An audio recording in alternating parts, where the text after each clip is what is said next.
Have you thought it all through? Almost. The refugees, what will happen to them? Well, I wouldn't be standing here in this fancy office if I didn't know how to pull the right strings. In fact, it's the only thing I know. The local governor will receive a decree signed by the House of Lords containing a request to patriate the refugees in the name of the Crown. From where did you gain such influence? I never asked you how you found the photograph. So don't ask the magician how he performs his tricks. But how can I believe you? Ugh, I presume you do believe in my selfishness. The initiator of the refugee salvation will be none other than the British envoy, savior and protector of those in need. It's a win situation for me, too. Now, what about the photograph? You deserve to be punished, but the greater good is what matters here. I won't bargain it for justice for Naylor. I'm glad that this situation is over. It will be over when you settle the matter of the refugees. You have my word, Mr. Holmes.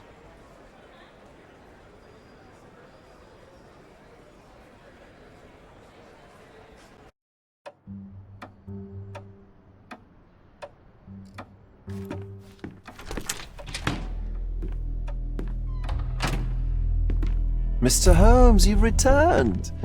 Have you uncovered anything new about the theft?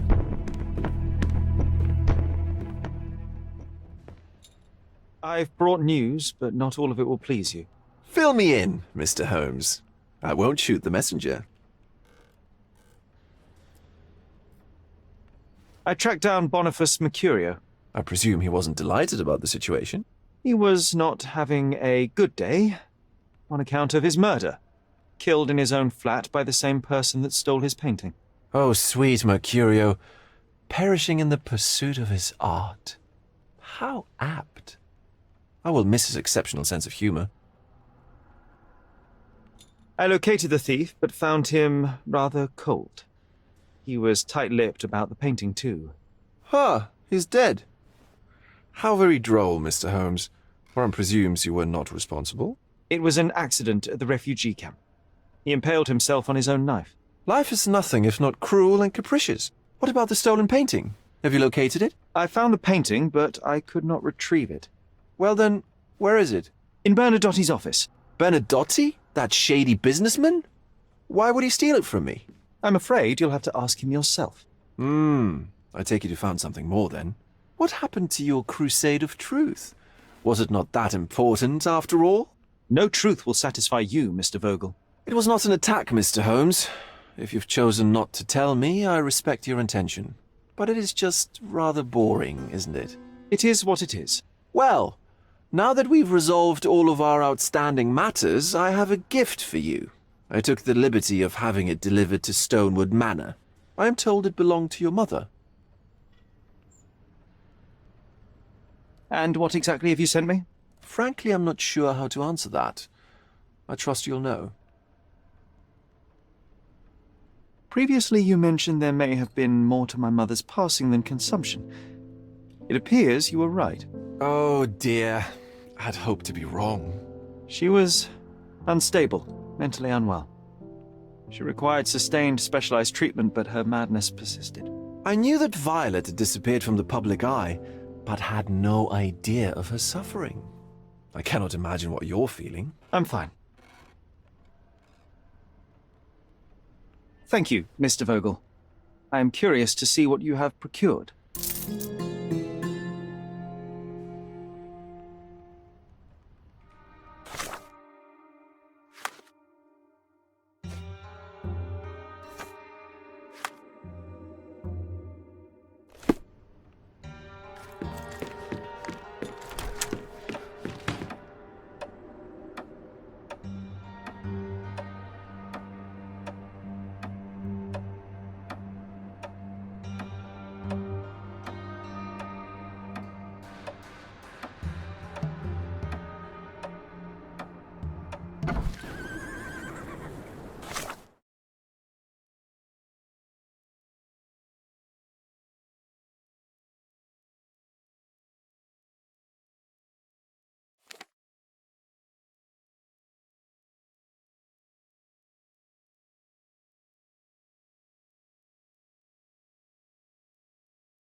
to see you.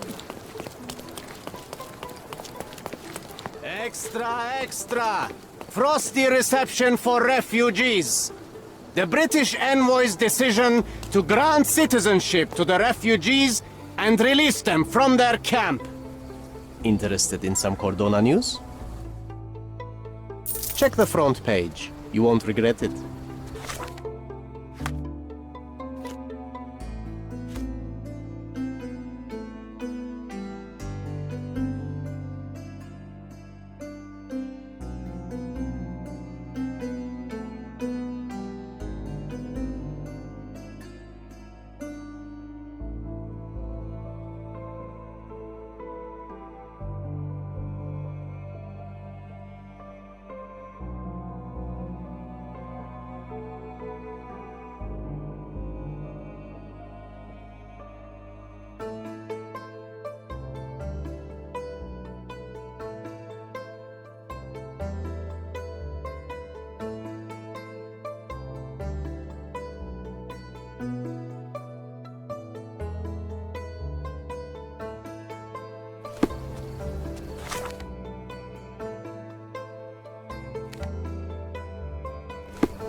I'm watching you closely, Mr. Holmes.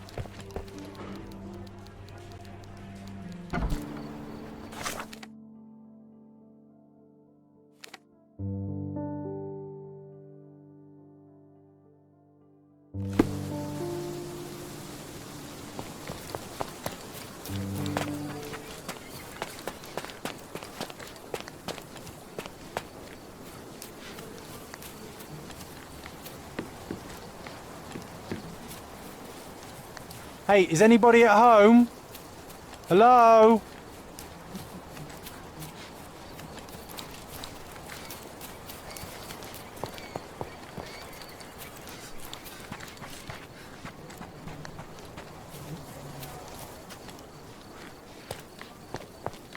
Just look at this thing. It's huge.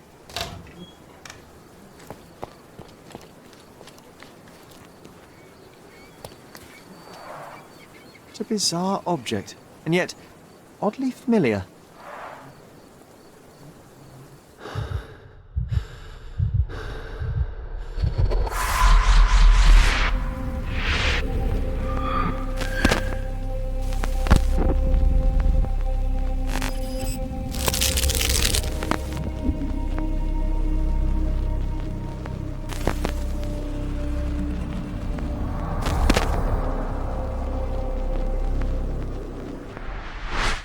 Did you just remember something?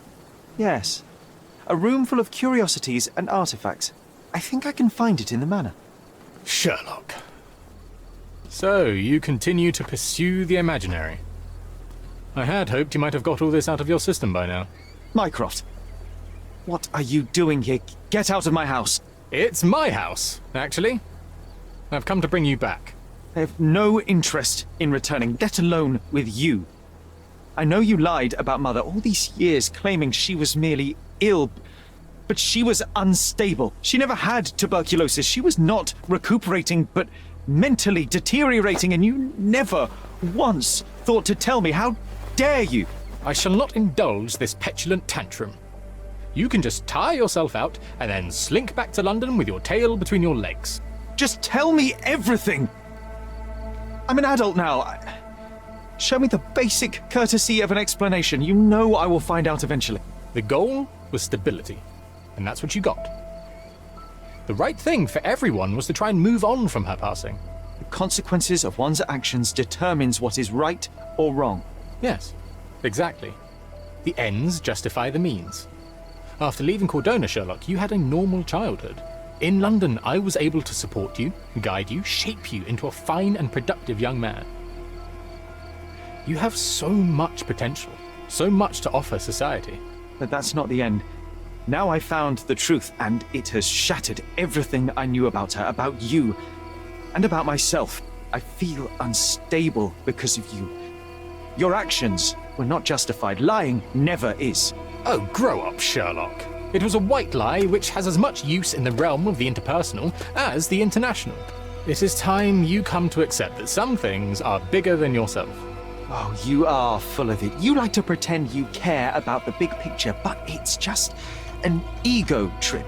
You like knowing more than others. You like greasing palms and rubbing shoulders with the rich and powerful. You like having eyes and ears everywhere. The fact it helps the nation is incidental, because all you care about is yourself. It's true. I have agents everywhere, including Cordona. If you weren't so damn stubborn, you'd realize that means I'm only here for you.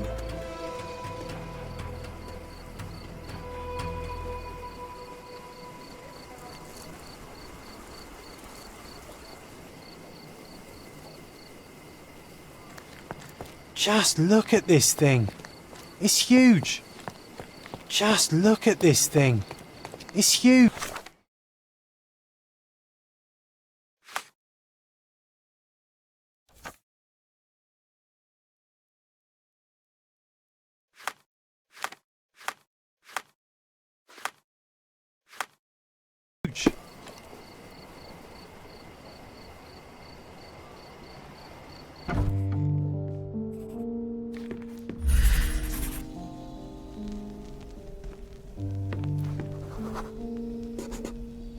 I remember returning home with a pair of perfect sticks.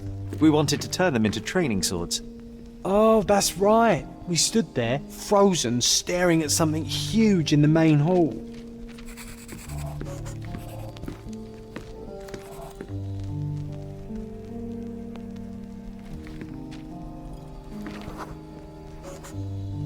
It was a giant aquarium with a living mermaid in it. Impossible, it must have been something else.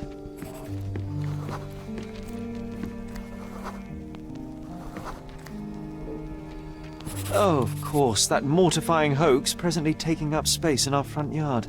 Well, fine. Your memory's better than mine. But I'm sure we started examining it immediately.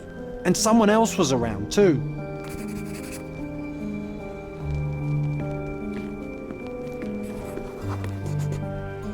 It was my mother. She asked what I thought of the artifact. You were really concentrating and holding something in your hand.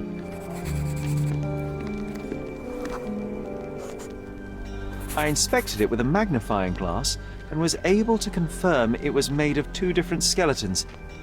The mermaid was a fake. And so it was time to smash the thing. Your mother took a hammer and... Slow down, John. That's not how it happened. I remember other people joined us.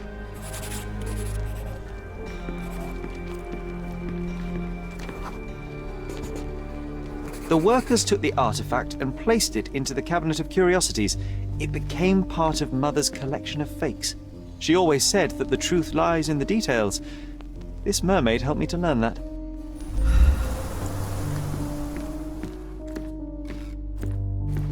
I hope this child will find his place in the world. He has great potential. Hey, this is the luggage we brought from London, isn't it?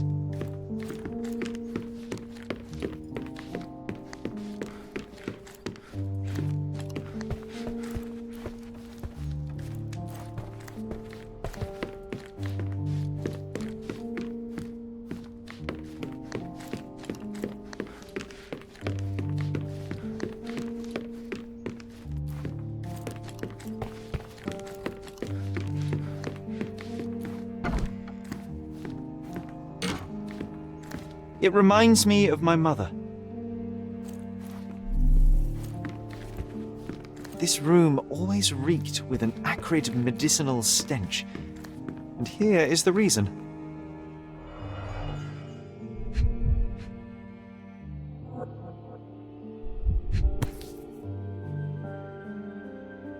This picture was drawn by my mother. I recognize her hand. There's a date on it. This seems a bit odd. I can recognize my mother's style, but it's far too sloppy. Dated 12th of February, 1869.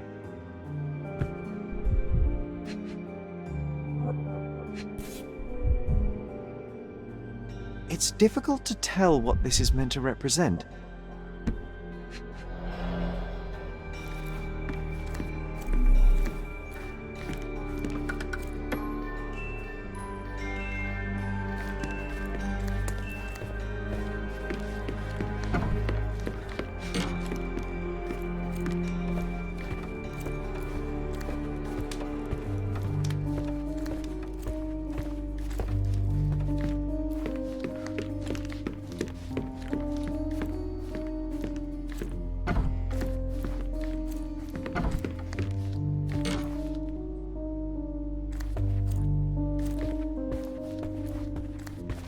I will need a proper outfit to match this.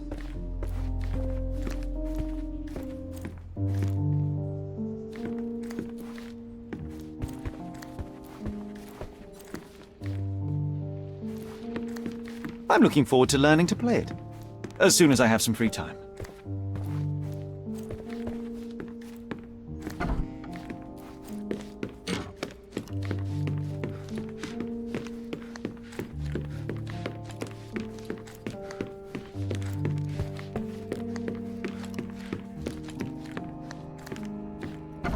Ah yes, my mother's studio.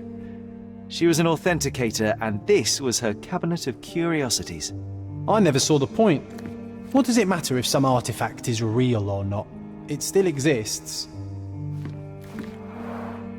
One of the most ridiculous fakes I ever saw. Its owner insisted it was a polar bear. He thought the white paint on the brown fur wasn't noticeable.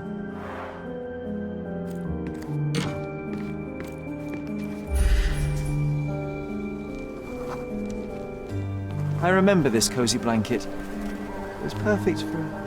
Wigwam! Oh, that was a joy to build them. Imagining ourselves as wayfarers on the other side of the world. It's a pity how many amazing things are missing from this room.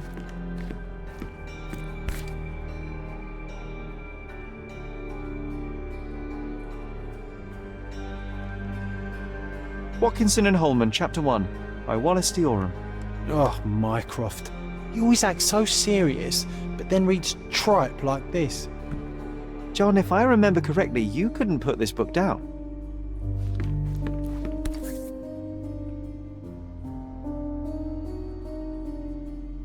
Another fake Holy Grail. Its owner claimed to be the heir of King Arthur. Scarcely believable. He also insisted a deadly rabbit was hunting him.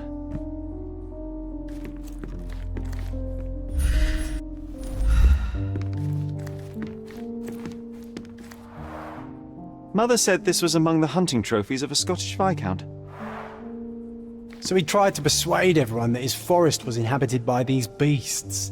It would have been thrilling if it were actually true. The full plate armour of Sir Robert Saunford. I was told my father won it in a wager. Armour is armour, but look at his sword. Oh, how badly I wanted to wield the blade. Maybe you take it instead of your pistol. The full plate armour of Sir Robert Saunford.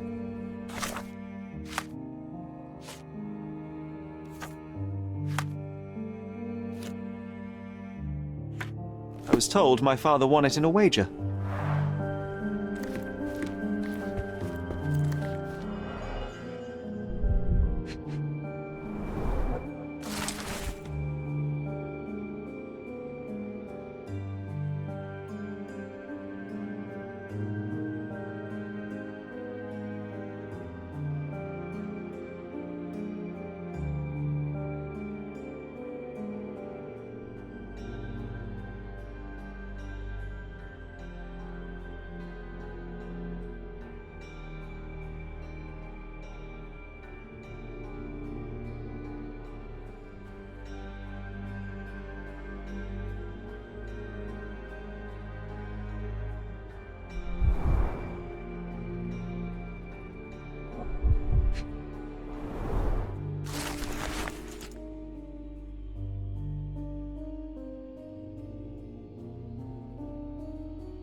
Clearly, it was deliberately torn. I wonder why someone would do that.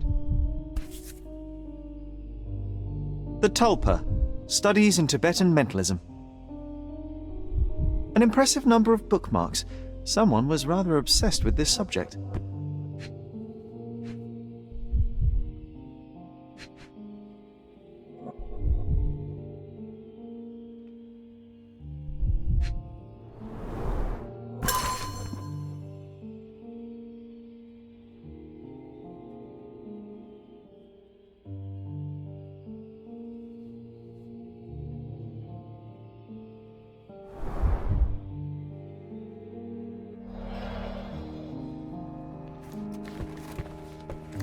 And this one was brought from a German museum. They claimed it belonged to Vikings.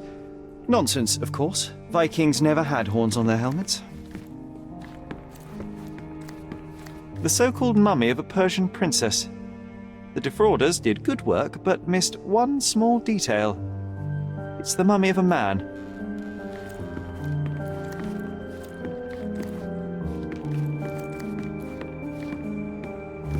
An archaeological find should be here. It's far better than beneath the old city walls. I'm not sure I want to hear its horrifying, inhuman howl again. I'm not sure I want to hear its horrifying, inhuman howl again. 1852, Bingley, West Yorkshire. This photo caused a lot of fuss. My mother spent some time to prove it was a fake.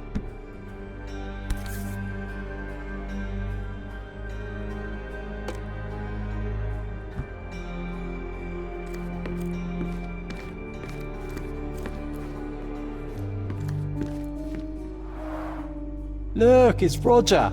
This jolly old man's well preserved. He even looks refreshed. I doubt he drew much interest at the auction. That's for the best. I'd be upset if he fell into the wrong hands. A full collection. It's somehow so satisfying.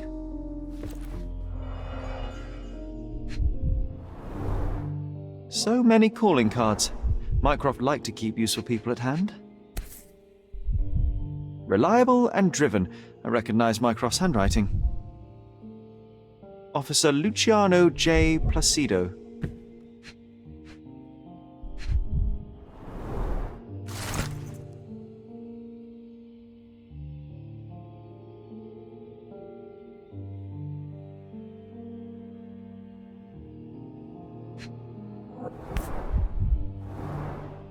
Carefully opened. Dated 24th of April, 1869.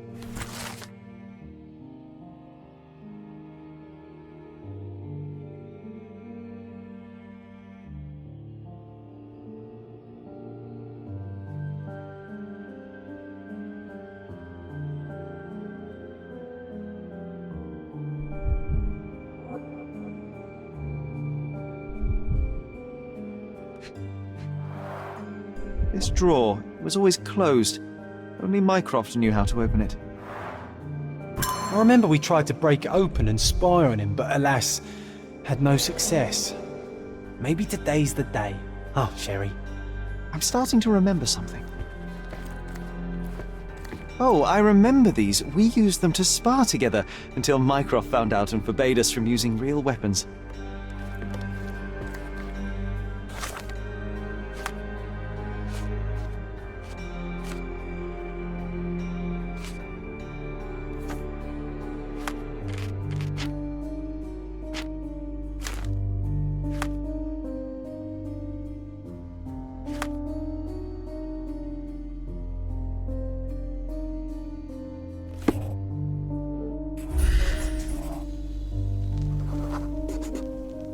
Ah, the memory comes back. We snuck about watching him. He closed the drawer and went to the hall.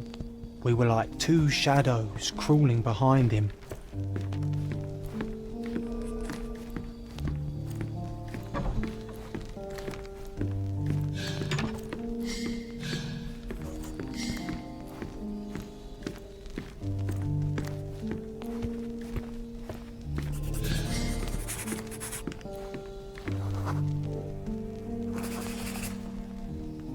The painting on the wall was slightly a tilt. He stopped and straightened it.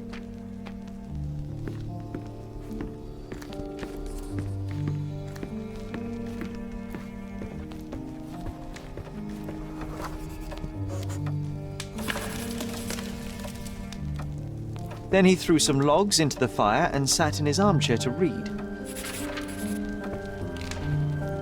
It's as boring now as it was then. I'm sorry, Sherry, but I think that's it. Wait, John, we never use the fireplace in the mornings. What if...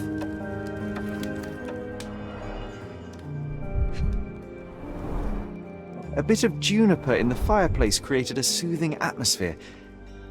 It's the little things, isn't it? I think this is what we're looking for.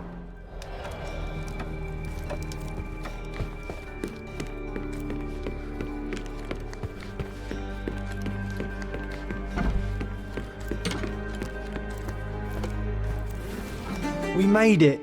So what's there?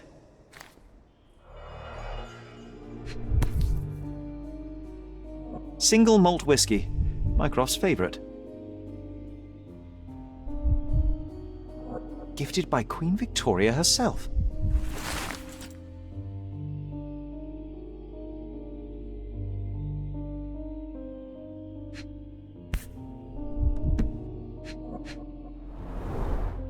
Dossiers on the most influential people on Cordona. Mycroft always had a habit of building files on everyone he met. Otto Richter. This one is rather thick. Mycroft can be truly dogged in his research.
I used this ladder to look at the top shelf, right?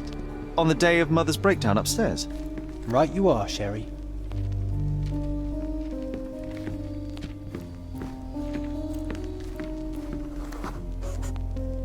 We heard a noise. I can't recall of exactly what, and we didn't have a great view from behind the statue.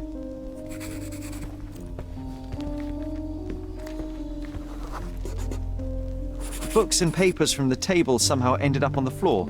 Now it's coming to the surface. I feel it.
Come on, Sherry.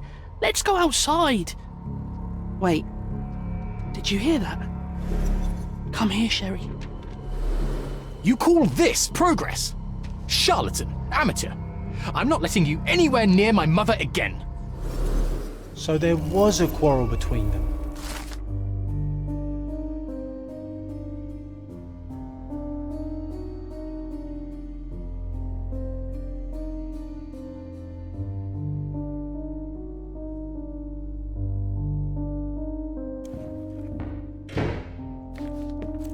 I heard a noise in the hall.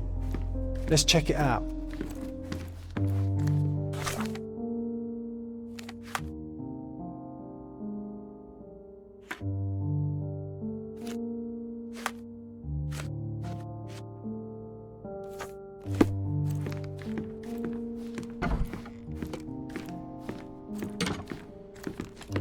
Sherry, look! We've got a parcel here. Hurry up and let's see what's inside.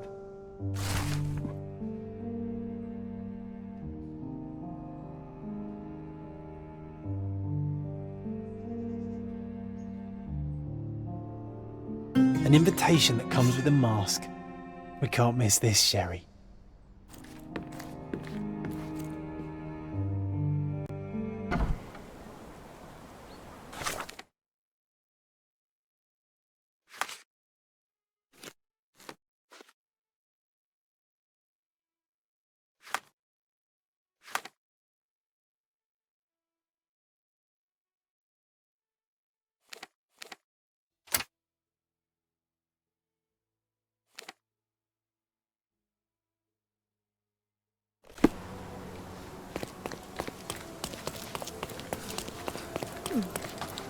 Nice to see you. All the newspapers are sold out.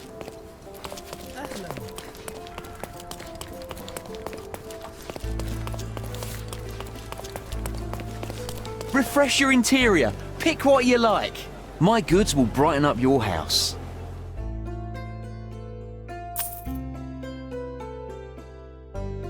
Enjoy your purchase.